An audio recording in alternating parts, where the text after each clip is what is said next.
नमस्कार दोस्तों, ज्ञान की किताब एक में आपका स्वागत है, जहां हम आपको भारतीय देवताओं की अद्भुत कहानियां और उनके महान कार्यों से अवगत कराएंगे। हमारे चैनल पर आप पाएंगे प्राचीन देवताओं की जीवन कथाएं और उनके महत्व, धार्मिक कथाओं का गहरा विश्लेषण, पूजा विधियां और धार्मिक अनुष्ठान। हमारा उद्देश्य है कि हम आपको सिर्फ जानकारी ही नहीं बल्कि एक आध्यात्मिक अनुभव भी प्रदान करें। अगर आप भारतीय पौराणिक कथाओं और देवताओं में रुचि रखते हैं तो हमारे चैनल को लाइक करें, शेयर करें, कमेंट करें और सब्सक्राइब करें और हमारे साथ इस दिव्य यात्रा में शामिल हो। धन्यवाद। भगवान आपका भला करे।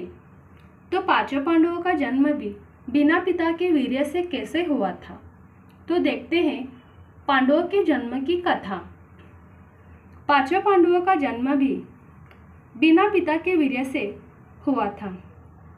एक बार राजा पांडु अपनी दोनों पत्नियों कुंती तथा माद्री के साथ आखेट के लिए वन में गए। वहां उन्हें एक मृग का मैथुन रथ जोड़ा दृष्टिगत हुआ। पांडु ने तत्काल अपने बाण से उस मृग को घायल कर दिया।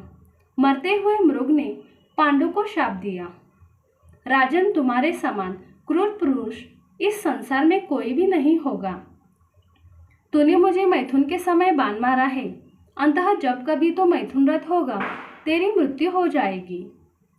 इस शाप से पांडु अत्यंत दुखी हुए और अपने रानियों से बोले, हे देवियों, अब मैं अपने समस्त वासनाओं का त्याग करके इस वन में ही रहूंगा।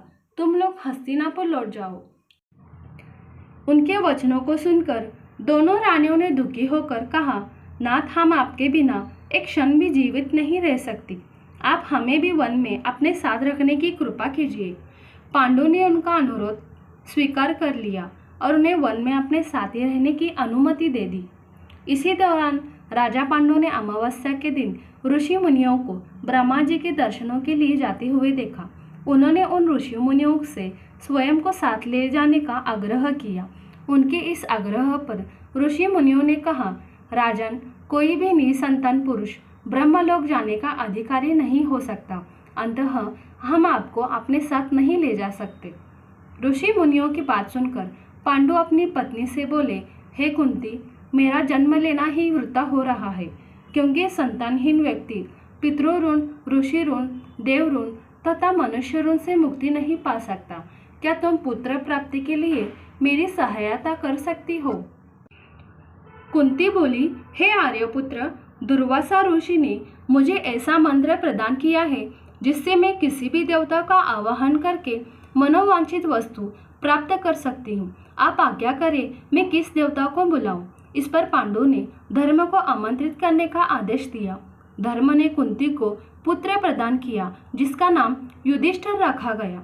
कालांतर में पांडु ने कुंती को पुनः 2 बार वायुदेव तथा इंद्रदेव को आमंत्रित करने की आज्ञा दी। वायुदेव से भीम तथा इंद्र से अर्जुन की उत्पत्ति हुई। तत्पश्चात पांडु की आज्ञा से कुंती ने माद्री को उस मंत्र की दीक्षा दी। माद्री ने अश्विन कुमारों को आमंत्रित किया और नकुल तथा सहदेव का जन्म हुआ। एक दिन राजा पांडु माद्री के साथ वन में सरिता के तट पर भ्रमण कर रहे थे। वातावरण अत्यंत रमणीक था और शीतल मंद सुगंधित वायु चल रही थी। सहसा वायु के झोंके से माद्री का वस्त्र उड़ गया। इससे पांडु का मन चंचल हो उठा और वे मैथुन से प्रवृत्त हुए थे कि शापवश उनकी मृत्यु हो गई। माद्री उनके साथ सती हो गई, किंतु पुत्रों को पालन पोषण करने के लिए कुंती हस्तिनापुर लौट आई।